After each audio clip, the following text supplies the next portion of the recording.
seulement quelques centaines de places.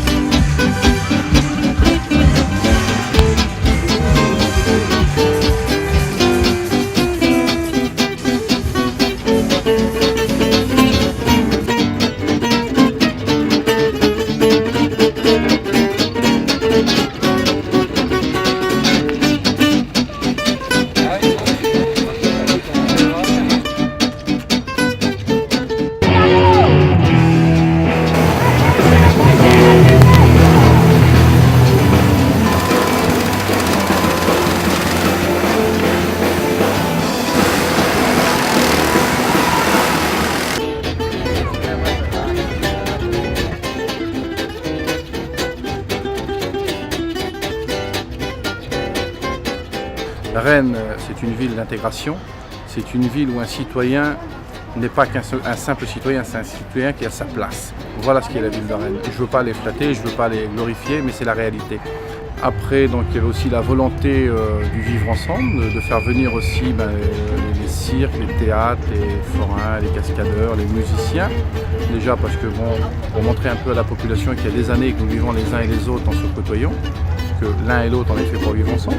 En même temps, à travers ça, on a nos amis du cirque, les cirques de famille qui subissent de plein fouet le phénomène que les villes les rejettent de plus en plus. Donc c'est des petites structures, des petits cirques de famille.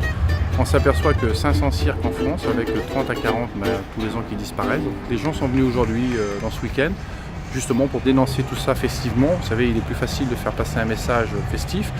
Et avec la gratuité des spectacles, de pouvoir attirer les gens. On leur offre avec grand plaisir cette possibilité de venir se divertir.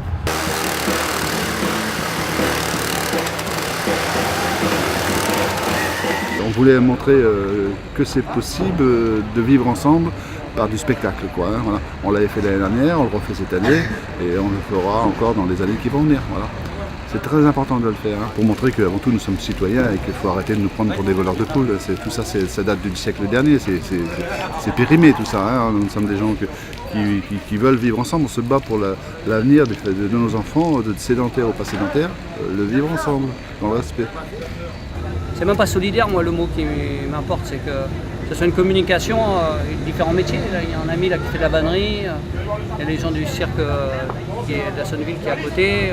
C'est le vivre ensemble. Déjà ici, c'est le vivre ensemble. Voilà, T'as vu, hein, on essaye de faire ensemble, on essaye de se regrouper pour faire un truc en commun pour les gadgets.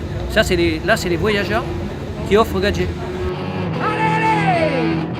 Nous, la ville, et c'était une réelle volonté politique, on a tenu à ce que ce colloque et ce forum se passe ici en plein centre-ville de Rennes. Hein. Vous pouvez le voir derrière nous, les caravanes sont installées.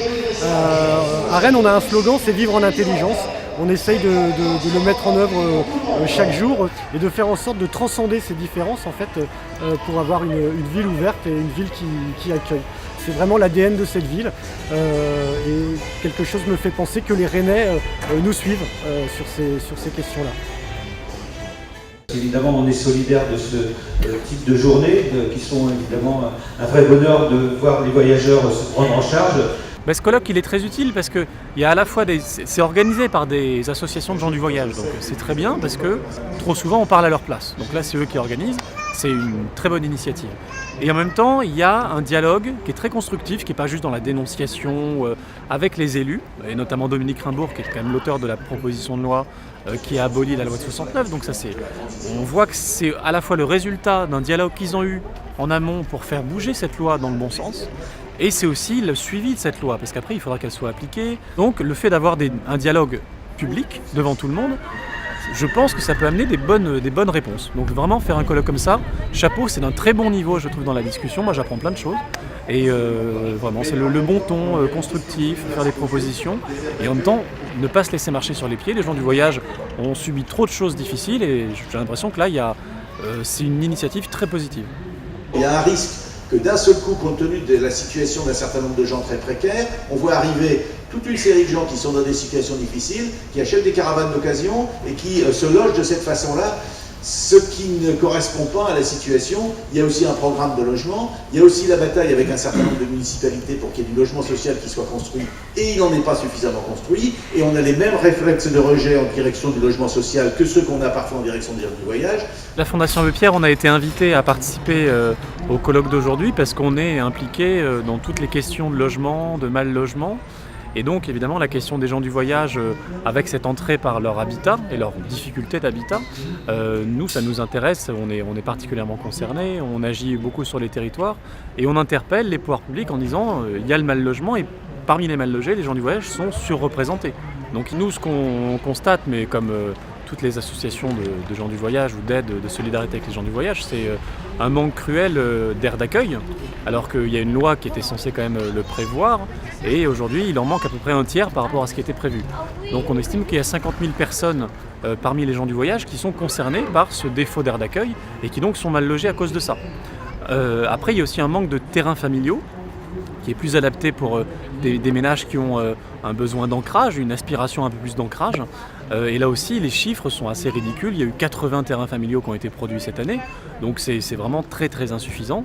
Et ce qu'on constate, c'est que souvent les solutions, quand elles existent, sont très inadaptées. C'est vraiment des terrains qui sont excentrés, qui sont à côté de déchetteries, de voies de chemin de fer. Enfin vraiment, c'est pas des solutions dignes qui sont proposées la plupart du temps. Il y a aussi des bons exemples, hein, mais donc ça repose sur une stigmatisation, quand même un rejet assez général, assez répandu des gens du voyage qui sont vus comme une menace à éviter et des indésirables qu'on ne veut pas accueillir dans sa commune. Il faut arrêter tous ces préjugés. Voilà.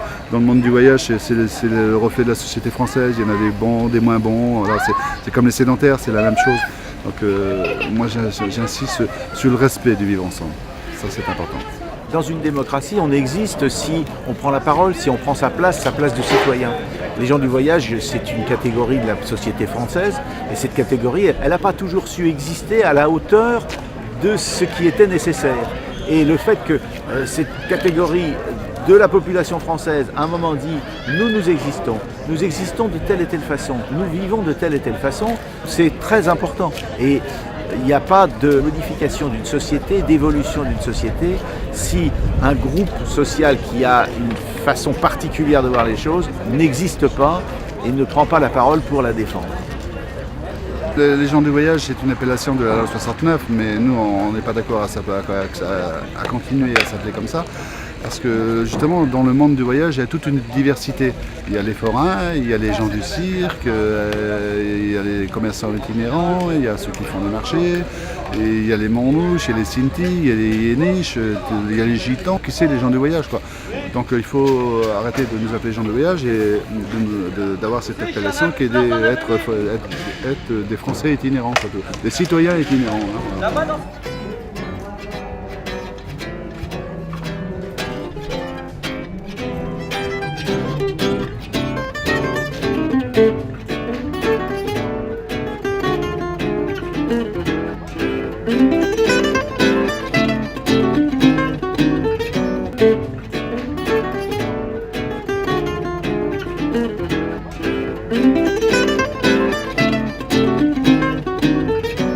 Le 9 juin 2015, le 9 juin de cette année, a donc été votée une proposition de loi qui est une proposition de loi avec 3 volets. Un premier volet qui abroge la loi de 1969, donc qui fait disparaître les titres de circulation, qui réintègre les gens du voyage dans le droit commun de la République.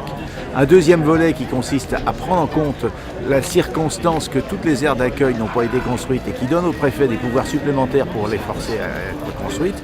Et un troisième volet qui donne aussi au préfet des pouvoirs supplémentaires en matière d'évacuation en rendant son arrêté valide pendant 7 jours sur le même territoire dès l'instant où une commune ou une communauté de communes a rempli ses obligations. Donc c'est une loi qui se veut équilibrée, qui se veut d'une part symboliquement, mais ça a un sens fort, symboliquement réintégrer les gens du voyage dans le droit commun de la République et puis forcer ceux qui n'appliquent pas la loi à l'appliquer, que ce soit en ce qui concerne les aires d'accueil, qu'en ce qui concerne les règles de stationnement. Donc c'est une loi républicaine. La loi doit s'appliquer, elle s'applique à tous, sans distinction. Il y a une discrimination qui est vraiment propre aux gens du voyage. On peut dire qu'ils sont sales, qu'ils laissent les situations dans un état apocalyptique quand ils repartent. On peut le dire à l'Assemblée nationale. Et ça semble passer comme une lettre à la poste. Parce que ces questions d'hygiène et de salubrité, elles se posent à chaque occupation illicite, y compris quand ils occupent illégalement des endroits où vous avez des vestiaires avec des salles de douche, etc. Ça se transforme en un lieu absolument apocalyptique. Et on voit souvent des manifestations contre les gens du voyage ou des élus locaux qui ont des déclarations totalement scandaleuses. Vous savez, ces belles et grosses voitures avec lesquelles ils tirent leurs belles et grosses caravanes, pour lesquelles les Français, il faudrait quelquefois toute une vie pour pouvoir se payer les mêmes. Il y a des préjugés qui sont ancrés depuis des siècles et qui sont réactivés aussi par la crise économique, par les tensions sur le foncier. Donc quand il y a des gens du voyage qui arrivent, c'est vu comme une menace. Mais qu'est-ce qu'on peut faire pour lutter contre ces discriminations ? Je pense qu'un colloque comme ça, c'est utile, c'est en plein centre-ville, c'est adossé à un cirque, il y a des débats, il y a des spectacles. C'est bien qu'on puisse se rencontrer et voir, attendez, c'est pas des envahisseurs dangereux, c'est des gens qui ont des besoins de logement qui sont peut-être un peu spécifiques, mais pas tant que ça finalement. C'est ça qui fera l'ouverture des gens, hein. C'est ça qui fait... les gens, ils ont peur de ce qu'ils connaissent pas. Hein. En ce moment, ils ont peur des Roms, ils ont peur des migrants, ils ont peur de tout. Ils ont peur de tout, quoi. Moi, mon père, je suis le premier Français de la famille, mon père est Rome. Et ça, voilà, on a réussi à vivre dans ce monde qui n'est pas le nôtre, à s'adapter, à faire des métiers différents, à faire des choses. Quand on fait de la ferraille, nous on fait un peu de ferraille aussi. Ben, les gens, ils nous connaissent, tu vois. Moi, j'ai l'impression de vivre difficilement, avoir une vie dure, mais en même temps d'avoir beaucoup de reconnaissance du monde extérieur, quoi. C'est en réintégrant dans le droit commun, en faisant en sorte qu'il n'y ait plus de catégorisation, qu'il peut y avoir une pacification des relations entre les différentes catégories d'une population. Ça ne se fait pas du jour au lendemain, parce que le changement des esprits est parfois plus long que le changement de la règle de droit. Mais le changement de la règle de droit contribue au changement des esprits. Et puis la connaissance mutuelle, la discussion mutuelle, le débat mutuel permet de faire avancer les choses. Je sais qu'on va y arriver. Après, ça change, on se prend en main. Voilà, c'est du boulot, mais il faut le faire. Il faut le faire. On va le faire. On a ce devoir de le faire. On doit laisser un avenir à nos enfants. Bah nous, on le voit. Un avenir de respect, quoi. On voit la différence avec vous. Ouais. Vous avez quand même du pouvoir maintenant. Oui, maintenant, ouais, on est écouté. Voilà. Nous, on l'a pas. Nous, on n'a pas encore fermé. Maintenant, il faut qu'on l'ouvre. Et leur association qu'ils ont, elle est solide. Elle est solide. Et ils sont partenaires avec nous. On est le même peuple. On fait partie des gens du voyage, des cirques. Vous voyez ? Donc on est solidaires. Parce qu'on a un problématique avec les autorisations dans les villes. On n'arrive plus à avoir d'autorisation. Pour travailler, pour pouvoir manger, il faut qu'on soit accepté dans les villes. Alors, une, on n'est pas subventionné, et deux, on n'est pas accepté dans les villes. Comment on fait maintenant pour manger, pour nourrir nos enfants ? Vous voyez, au moins, si on n'est pas subventionné, ils peuvent au moins nous accepter dans les villes pour pouvoir travailler.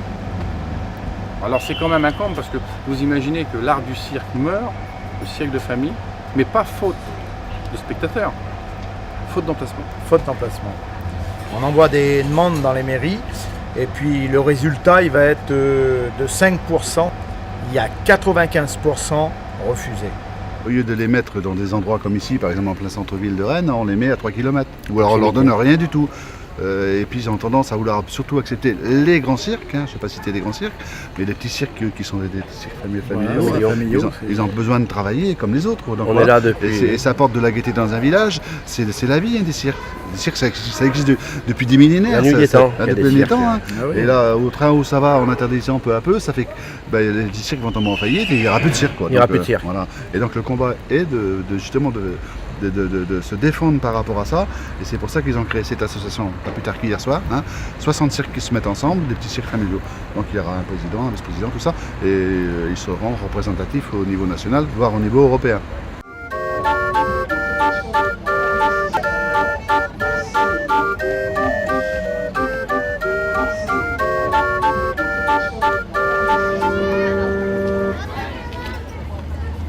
Moi j'aime bien citoyen itinérant. Voilà, citoyen itinérant. Et je crois que si on fait dans les mois ou dans l'année qui va venir un collectif national, ça faudrait l'appeler comme ça. Oui, c'est pas mal. Citoyen itinérant, on est itinérant. Donc bientôt il faudra qu'on le dise ça. Citoyen itinérant. Ouais, c'est vrai que c'est important de le dire. Français itinérant et citoyen itinérant. Ça, il faut beaucoup employer ces mots-là. Et dans le dernier reportage que j'ai interviewé à LCI, là, ils nous ont présenté comme ça, comme Français itinérant. Dans le reportage de France 2, tu as vu, qui est passé au 13h15, ils m'ont appelé aussi comme ça, Français itinérant. Ça va bien. C'est bien. Les Français itinérants, c'est ça, on n'est pas autre chose. Bien sûr.